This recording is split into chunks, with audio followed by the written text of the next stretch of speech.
China steps up war on poverty, though some still left behind. Beijing, Reuters. Wang Qin, 59, collects scrap at a demolished residential district on the outskirts of Beijing, working 15 hours a day and struggling on her own to pay for her granddaughter's education. She worries that her own home, a small illegally constructed shack where she lives with her granddaughter and mentally ill husband, might also be bulldozed by local authorities.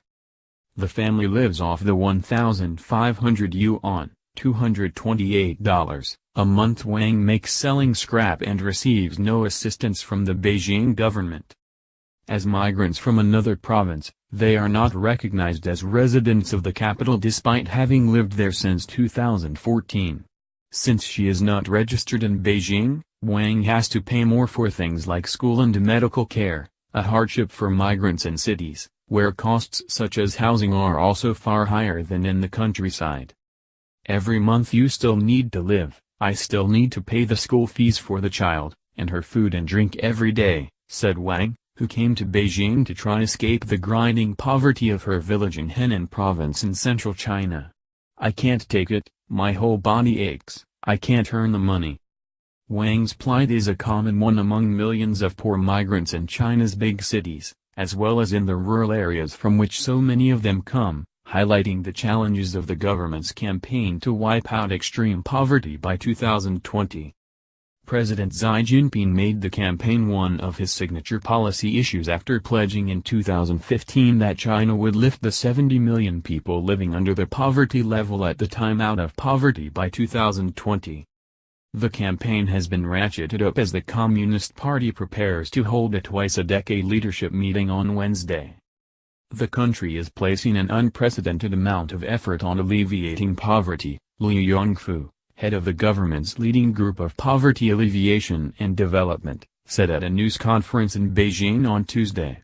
President Xi Jinping is personally in command, and has visited all of the areas of concentrated poverty in China. He added, with the active participation of all parts of society, it can be said that the battle against poverty has achieved significant results. Asked by Reuters about people like Wang, the scrap collector, Liu said migrants could receive benefits in their hometowns, noting that city dwellers were covered by urban social security programs.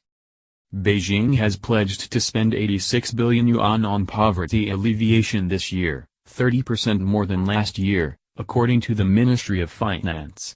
Liu said direct spending by central and local governments on poverty alleviation from 2013 to 2017 totaled 461.2 billion yuan, adding that other types of government spending also had an impact.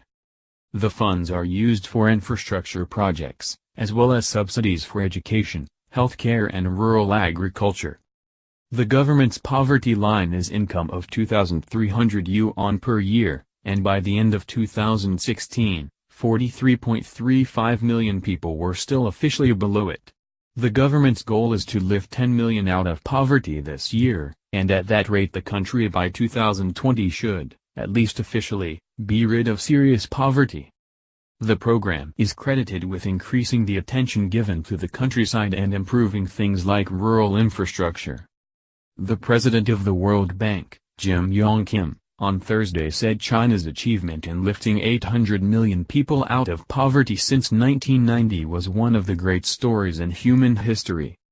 But many researchers and social workers say the campaign doesn't address the most serious problems facing China's poor. I personally don't really agree with the government setting this 2020 poverty alleviation target, said Yang Lich, a professor at Renmin University in Beijing who has studied the issue.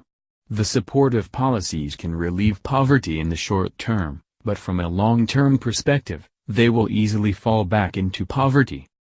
Yang said up to half the residents lifted from poverty in some western regions would slip back under the poverty line if government support was removed. Yang said not enough attention was being paid to long-term issues such as access to schools and health care. Poverty can only be reduced over a very long period of time. And you can't say poverty is eliminated, it's impossible to eliminate, said Yang. Central government officials acknowledge the challenges, which they say include poor implementation of policies and misuse of funds at the local level. They also say the program is narrowly focused in order to address the most pressing problems of the poorest rural residents, but insist that much effort is going into improving healthcare and education.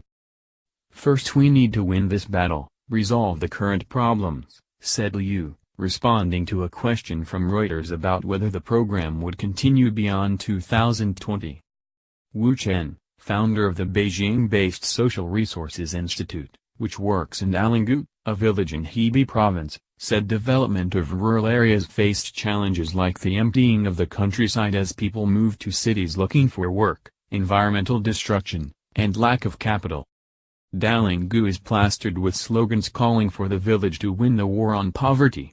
With that aim in mind, the local government built a new paved road to the village and last month installed solar-powered street lights. Wu said there had been a huge improvement in rural infrastructure, but a wide information and culture gap between the rural poor and urbanites remained a major challenge. Can these villagers not only escape poverty in terms of income, but also information and ability poverty? $1 equals 6.5785 Chinese yuan renminbi. Reporting by Elias Glenn and Natalie Thomas, editing by Philip McClellan.